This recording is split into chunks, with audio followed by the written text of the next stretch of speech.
A paz do Senhor Jesus, irmãos e irmãs, sejam todos muito bem-vindos mais uma vez a esse nosso tempo de reflexão da Palavra de Deus. Que Deus possa abençoar o seu coração de forma poderosa, em nome de Jesus. Amém? Nós estamos refletindo sobre as evidências, a certeza da salvação, a certeza da vida eterna. Como que nós podemos ter certeza da vida eterna? Você tem certeza da salvação? Quais são as provas? Quais são as evidências que você tem que você é salvo? Esse é o ponto. É muito complicado nós olharmos para alguém e dizer assim, fulano de tal morreu perdido, ou fulano de tal morreu salvo. A gente tem dificuldade com relação a isso, porque isso está na administração, na economia do próprio Deus. Agora, nós podemos sim olhar para alguém e dizer, eu vejo naquela pessoa frutos, evidência de salvação, evidência de vida eterna. Ou eu olho para alguém e digo, eu não vejo naquela pessoa evidência de salvação, evidência de vida eterna, apesar de. Ok? Então, isso é um fato. Nós não temos como entrar naquilo que apenas o Espírito Santo sonda. Nós não temos acesso apenas àquilo que Deus conhece, de fato e último e de verdade. Mas nós podemos ver algumas características, algumas evidências ou não. Nós devemos então olhar no espelho e olhar para nós mesmos e perguntar, eu sou salvo? Eu sou verdadeiramente regenerado? Eu realmente nasci de novo? Eu tenho evidências de salvação? É isso que nós estamos aprendendo aqui nessa série. Nós estamos chegando então hoje no capítulo 3, onde João vai falar a respeito de mais uma evidência de salvação. E hoje o nosso texto é primeira carta de João, capítulo 3, do verso 1 ao verso 6. E a evidência de salvação que João vai tratar aqui nesse texto é uma vida de purificação. Semana passada nós trabalhamos que a evidência anterior que ele trata é uma vida de obediência. Vocês foram separados, ungidos, vocês receberam o ensinamento, vocês receberam a verdade a respeito do Evangelho, vocês receberam a verdade a respeito da vontade de Deus. Agora ele vai falar a respeito de uma vida de purificação. Não mais uma vida de pecado, não mais uma vida de impureza, mas uma vida de purificação. Vamos ver o texto? Diz assim, olha, vede que grande amor nos tem concedido o Pai, a ponto de sermos chamados filhos de Deus. E de fato somos filhos de Deus. Por esta razão o mundo não nos conhece, porquanto não conheceu a Ele mesmo. Amados, agora somos filhos de Deus e ainda não se manifestou o que haveremos de ser. Sabemos que quando Ele se manifestar, seremos semelhantes a Ele, porque haveremos de vê-lo como Ele é. E a si mesmo se purifica todo aquele que tem essa esperança, assim como Ele é puro. Todo aquele que pratica o pecado também transgride a lei, porque o pecado é a transgressão da lei. Sabeis também que Ele se manifestou para tirar os pecados, e nele não existe pecado. Todo aquele que permanece nele não vive pecando. Todo aquele que vive pecando não o viu e nem o conheceu. E João começa então, nesse texto, falando para nós de algo muito interessante. Ele começa o capítulo 3 aqui. É lógico que quando ele escreveu, ele não estava pensando em capítulos, mas ele começa essa parte com muita alegria. Vede que grande amor nos tem concedido o Pai. Olha que expressão maravilhosa. Então ele está dizendo, olhem o grande amor que Deus nos deu. Olhem o grande amor que Deus tem nos amado, a ponto de sermos chamados filhos de Deus. Isso é muito interessante, porque eu quero ressaltar aqui uma coisa que eu já disse anteriormente em um outro vídeo, em uma outra mensagem. Nem todos os homens são filhos de Deus. Essa história de que todos somos filhos de Deus não é uma verdade bíblica. Não. Todos os homens são criaturas de Deus. todos foram criados pelo Deus Criador. Todos nós somos criados por Deus, mas nem todos somos filhos. Os homens nascem criaturas de Deus. Criatura é diferente de filho. Os homens, todos os homens, nascem criaturas de Deus. Eles não são frutos de um processo evolutivo. Eles não são fruto de engenharia universal, de seres extraterrestres, nada disso. Não, não, não. Os homens todos são criaturas de Deus. Todos os homens que nascem são criaturas de Deus. Mas todos os homens nascem, então, criaturas de Deus. Porém, nem todos os homens são filhos de Deus. Porque a Bíblia, o próprio Senhor Jesus, vai nos ensinar que além do nascer da mãe, nascer fisicamente, vir à existência, nessa realidade, é necessário também nós nascermos de novo. Como Jesus disse para Nicodemos, necessário vos é nascer de novo, nascer novamente, não de novo de uma forma carnal, biológica, da mãe, voltar para o ventre, não, mas nascer do Espírito Santo. Então, é isso que João está dizendo aqui, olha que grande amor nos tem concedido o Pai, a ponto de sermos chamados filhos de Deus. Então, quem são os filhos de Deus? Aqueles que nasceram de novo, aqueles que se arrependeram dos seus pecados, aqueles que exercem fé e confiança na obra de Cristo na cruz do Calvário, aqueles que foram alcançados pela graça através da pregação do Evangelho, creram em Jesus e foram salvos. Esses são os que nasceram de novo, são esses os filhos de Deus. João está dizendo, ele se inclui, a ponto de sermos chamados filhos de Deus. João está escrevendo para quem? Ele está escrevendo para um grupo de pessoas, ele não está escrevendo para todas as pessoas do planeta. Essa carta foi endereçada para um grupo de cristãos do final do primeiro século. Ele não está escrevendo para todas as pessoas do mundo.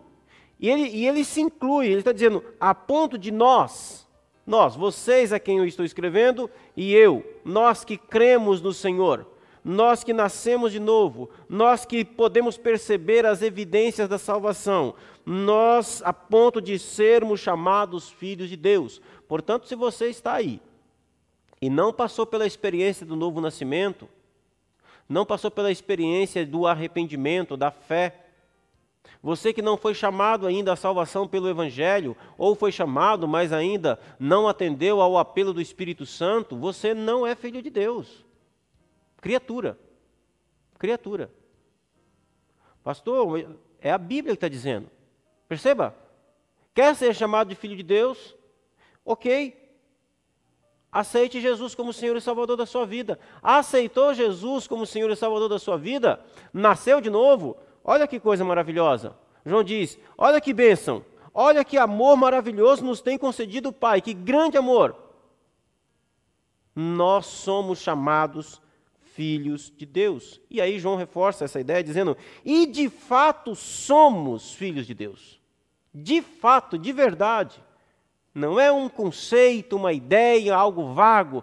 Nós somos filhos de Deus, ele diz.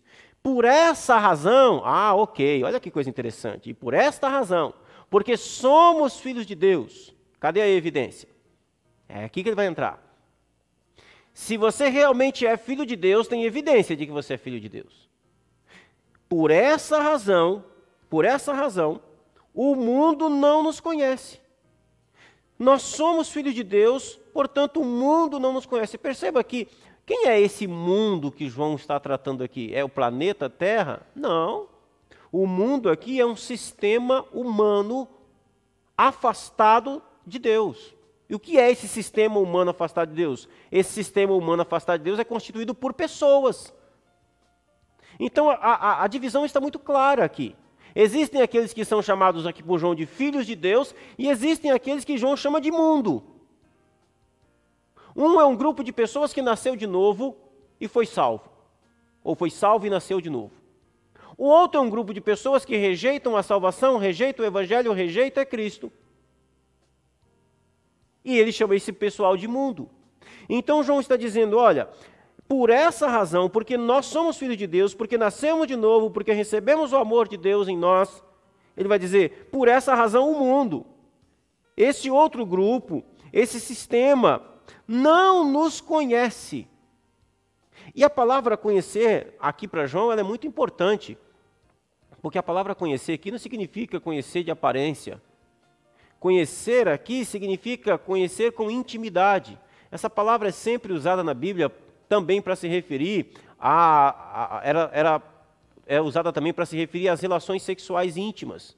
Por exemplo, quando a Eva teve um dos seus filhos, Sete, ela diz assim, o texto diz em Gênesis capítulo 5, e conheceu Adão a sua esposa e ela teve um filho. Então conhecer ali é relação sexual. É lógico que João, isso aqui não está falando de relação sexual, João está falando aqui de conhecimento com intimidade, conhecimento com profundidade. Então ele está dizendo o seguinte, o mundo não conhece os filhos de Deus, o mundo não tem relacionamento com os filhos de Deus, o mundo não tem conhecimento íntimo, relacionamento com esses filhos de Deus. Aí está a evidência. Portanto, não conheceu a Ele mesmo, não conheceu o próprio Cristo, não conheceu o próprio Deus. Não tem um relacionamento com Deus. Vede que grande amor nos tem concedido o Pai, a ponto de sermos chamados filhos de Deus. E de fato somos filhos de Deus. Por essa razão o mundo não nos conhece, não tem comunhão conosco, não tem relacionamento conosco. Portanto, não conheceu a Ele mesmo. Ele quem? O Pai. Nós vamos ver a partir da semana que vem que João vai fazer uma distinção muito clara entre aqueles que são filhos de Deus e filhos do diabo na sua carta. Esses aqui que não conhecem os filhos de Deus, não têm relação, não têm relacionamento com os filhos de Deus, esses não conhecem os filhos de Deus e nem conhecem o Pai. Eles não são filhos de Deus. Ok. Agora, olha o verso 2, ele diz, amados, agora somos filhos de Deus. Ele reforça isso. E ainda não se manifestou o que haveremos de ser. Então, João está dizendo o seguinte, olha, é certo que nós, apesar de sermos filhos de Deus, nós ainda não somos aquilo que nós vamos ser um dia. Do que ele está falando? Ele está falando de plenitude. Nós somos filhos de Deus, mas ainda somos pecadores. Ainda pecamos. Nós não somos perfeitos. Nós não somos imaculados. Nós não somos sem defeitos. Não. Ainda não. Ainda não se manifestou aquilo que nós haveremos de ser. E o que é que nós haveremos de ser? Essa é a pergunta. É só continuar lendo o texto que ele vai responder. Sabemos que, quando Ele se manifestar, Ele quem? Jesus Cristo. Quando Cristo voltar, quando Cristo retornar nas nuvens, sabemos que quando Ele se manifestar, nós seremos semelhantes a Ele, iguais, semelhantes, que seremos aperfeiçoados, como Ele é aperfeiçoado. É lógico que João não está dizendo aqui que nós seremos deuses, que nós seremos uma espécie de Deus menor. Não, isso é heresia. O que João está dizendo é, nós seremos aperfeiçoados. Nós ainda não somos aperfeiçoados, nós ainda somos falhos. Nós ainda temos dificuldades, limitações, fraquezas. Mas ele vai dizer, nós seremos como Ele quando Ele se manifestar. Por quê? Porque haveremos de vê-lo como Ele é. Ou seja, nós viveremos em sua presença, nós viveremos diante da sua face, do seu rosto, nós seremos transformados. João está falando aqui, obviamente, da grandiosa esperança dos salvos, da glorificação em Cristo Jesus. Nós seremos transformados naquele dia, na volta de Cristo. A Bíblia diz que todos nós seremos transformados, glorificados. E aí sim seremos então como o Senhor é. Mas aqui tem um detalhe importante, João diz, mas nós já somos filhos de Deus. Nós não seremos filhos de Deus. Nós não nos tornaremos filhos de Deus na glorificação. Ele diz, nós já somos filhos de Deus, embora ainda imperfeitos, embora ainda não glorificados, mas já somos. E um dia seremos como Ele é glorificado, nós também seremos aperfeiçoados e glorificados. E aí agora ele vai dizer de algo natural no verso 3. Se isso realmente aconteceu na sua vida, é natural que o verso 3 também aconteça. Ele vai dizer, e a si mesmo se purifica todo o que nele tem esta esperança, assim como ele é puro. E aí nós chegamos no nosso ponto. O ponto aqui é este. Qual é a evidência de vida eterna que nós temos? Qual é esta evidência? A evidência de que nós recebemos a vida eterna, de que somos verdadeiramente filhos de Deus, é que nós estamos em um processo de purificação. Nós somos purificados, porque temos a esperança da glorificação, porque temos a certeza da vida eterna. Nós então purificamos a nós mesmos. Verso 3, e a si mesmo se purifica todo aquele que nele tem esta esperança, assim como ele é puro. Nós servimos a um Deus puro, servimos a um Cristo santo, fomos salvos e alcançados para uma nova vida, como eu disse aqui semana passada, uma vida de obediência. Não faz sentido o cristão viver uma vida de impureza, não faz sentido o cristão viver uma vida de imundiça. Não faz sentido um cristão, um salvo, jamais viverá em uma vida de sujeira. Não, ele vive em um mundo sujo, impuro e mau. Mas ele purifica a si mesmo, ele está sempre em processo de policiamento, de purificação. Como é que o salvo purifica a si mesmo? Primeiro lugar, guardando a palavra de Deus no seu coração, vivendo de acordo com a vontade do Senhor. Segundo lugar, fugindo da aparência do mal, fugindo do pecado. A maior parte dos pecados que vêm sobre as nossas vidas são evitáveis. Fuja dele. Resista ao diabo, resista à tentação. Terceiro lugar, ao pecar, ao acontecer o acidente do pecado, porque o pecado não pode ser mais um estilo de vida na vida daquele que foi salvo. Ao pecar, ao se sujar, confesse o pecado, limpa a mancha.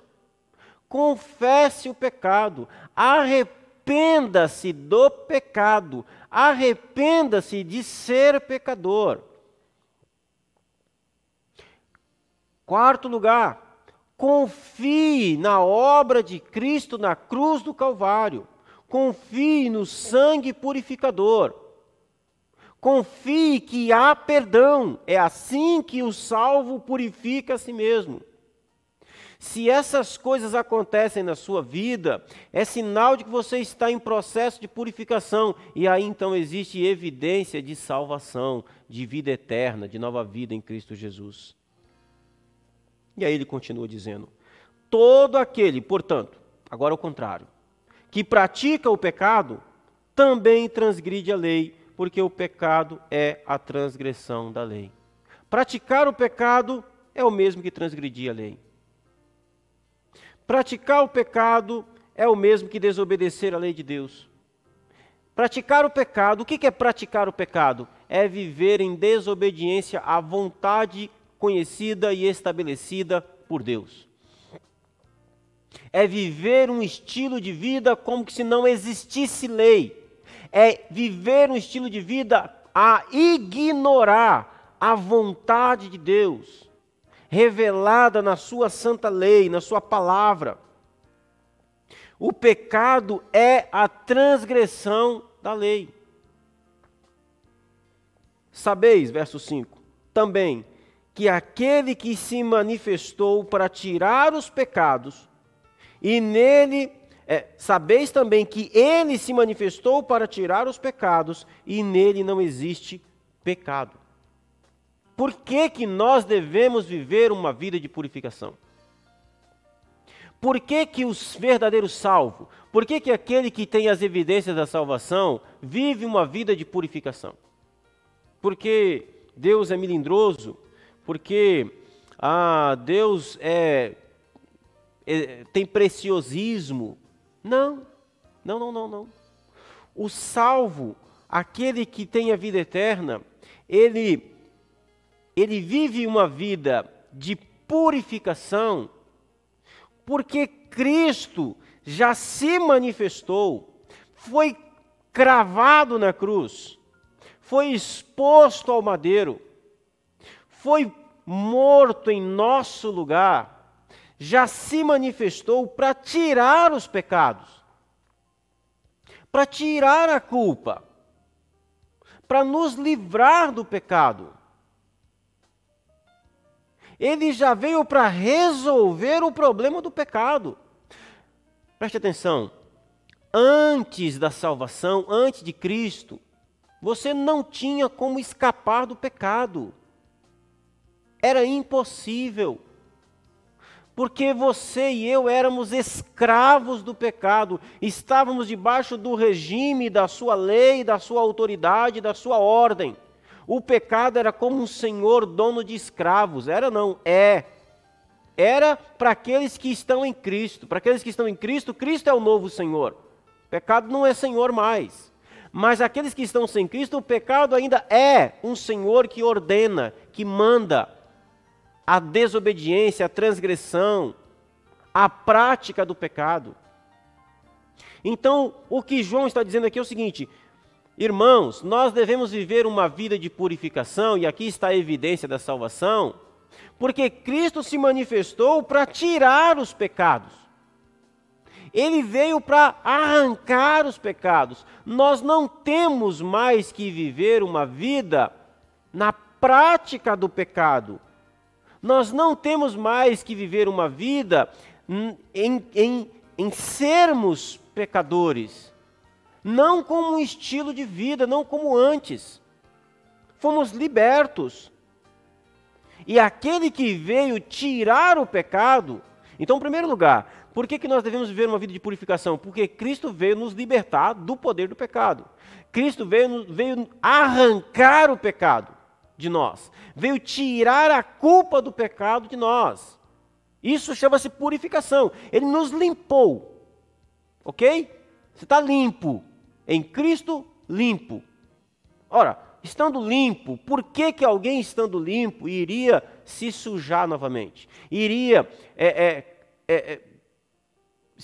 cair na imundícia, na impureza novamente? Por quê? Não faz sentido. Então, em primeiro lugar, por causa disso. Em segundo lugar, porque nele, em Cristo, aquele que nos tirou o pecado, estando nós nele, vivendo a vida nele, como disse o apóstolo Paulo, não vivo mais eu, mas Cristo vive em mim. Nele não existe pecado.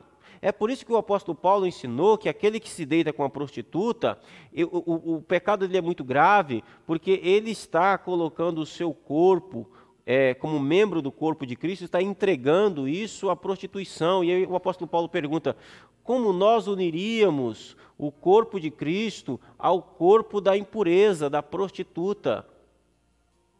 É isso que ele está falando. Cristo está em nós. Nós devemos viver uma vida de purificação, porque em Cristo não existe pecado, e Cristo vive em nós. E porque Ele está em nós, isso deve nos levar a viver uma vida de pureza, uma vida de purificação.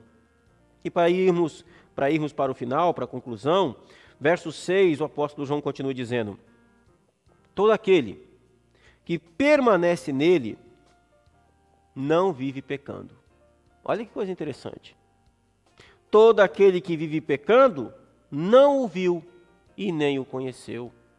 Então, algumas coisas importantes aqui. Todo aquele que permanece nele, nele quem? Em Cristo, não vive pecando, disse o apóstolo João. O que significa viver pecando? É viver um estilo de vida de pecado. É isso que significa.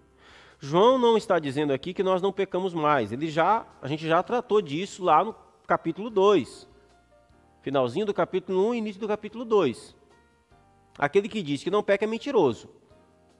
Nós pecamos. Mas pecar é diferente de viver na prática do pecado.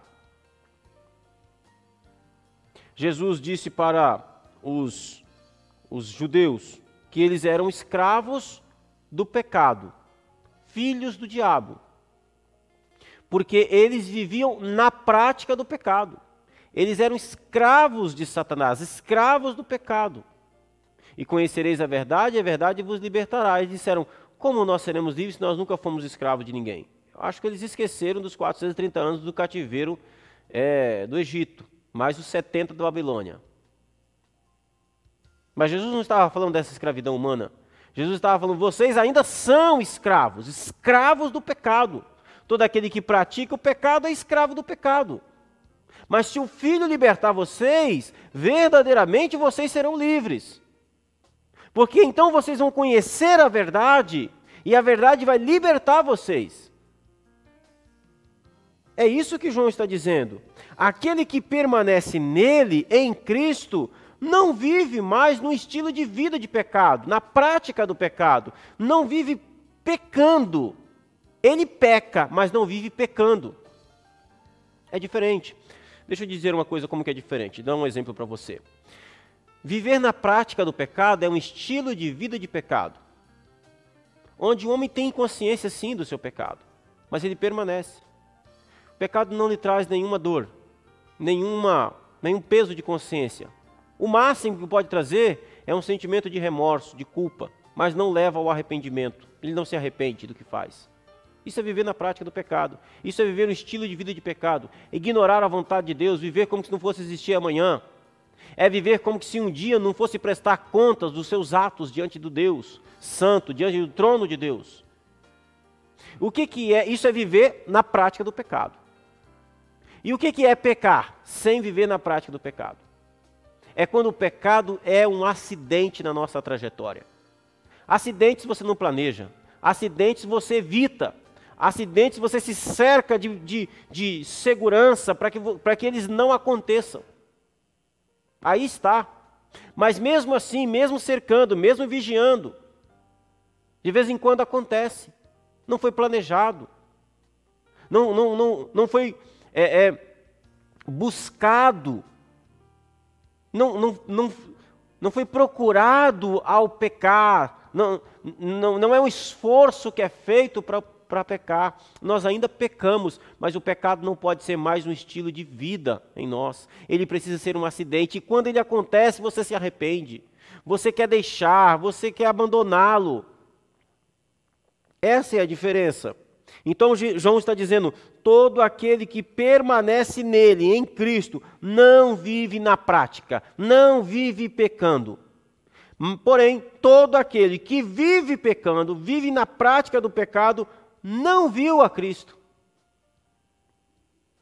nem o conheceu, não tem relacionamento com Ele. E eu quero partir aqui para a nossa conclusão. A pergunta que eu faço para você é, você tem vivido traços de purificação na sua vida, ou você tem vivido na impureza do seu coração? Onde você tem vivido mais? No lamaçal do pecado ou diante da sala do trono de Deus? Você tem resistido ao pecado? Você tem vivido uma vida, se esforçado para viver uma vida para a glória de Deus? Você tem encontrado prazer em santidade? Ou você tem se alegrado na promiscuidade, na impiedade, na maldade? Onde estão os teus pés? por onde você tem navegado nas redes sociais, por onde você tem navegado na internet, quais são os sites que você tem visto, onde os seus olhos têm sido colocados. Você tem se esforçado para viver uma vida de purificação? Quero convidar você que está olhando para o espelho da sua vida espiritual agora e está vendo sujeira. Deixa eu lhe desafiar. Jesus tem poder para purificar você de todo o pecado, de todo o mal, de toda transgressão. Quero desafiar você a confiar nisso. Quero desafiar você que tem pecado, tem vivido uma vida de pecado, uma vida terrível, de sujeira. Eu quero desafiar você a confiar no perdão, a confiar na graça de Deus, a confiar na justificação, a confiar em Cristo Jesus, a confessar esses pecados em oração a Deus e fazer um acordo com Ele, pedir a Ele força e pedir a Ele que te ajude ao abandono dessas coisas, em nome de Jesus. Maravilhoso Pai, eu quero apresentar a Ti, Senhor, a vida do meu irmão, da minha irmã, essa pessoa que tem lutado contra a impureza do seu coração, a sujeira. Em nome de Jesus, tem misericórdia. Senhor, se o coração dessa pessoa tem ficado contristado, se o coração dessa pessoa tem ficado, Senhor, entristecido, se esses pecados têm ferido a sua alma, se esses pecados, meu Deus, têm feito com que ela sentisse profunda tristeza, Senhor, em nome de Jesus e por Jesus, perdoa os pecados por causa do sangue de Cristo na cruz do Calvário. Deus Santo, não apenas perdoe os pecados, não apenas, meu Deus, derrame e cobre sobre ela o teu sangue purificador, mas também, Senhor, dê forças, coragem. Opera com o poder do teu Espírito Santo sobre este coração, para que possa resistir à impureza, para que possa resistir ao mal, para que esses pecados corriqueiros, meu Deus, sejam superados e que possa, meu Deus, encontrar pureza, alegria e leveza em Ti. Deus Santo, renova, meu Deus, sobre os meus irmãos a certeza da evidência da salvação. Que eles possam, meu Deus, continuar vivendo uma vida de purificação e pureza para a glória do Teu louvor. Em nome de Jesus, o Teu Santo Filho, por causa da obra dEle, na cruz do Calvário em nosso lugar. Em nome de Jesus eu te peço e oro. Amém e amém. Querido irmão e irmã, Deus abençoe o seu coração de forma poderosa. Semana que vem, se Deus quiser, estaremos aqui mais uma vez. Deus abençoe a sua vida de forma poderosa. Em nome de Jesus, te espero na próxima quarta-feira, às 21 horas, se Deus quiser. Um abraço e amém.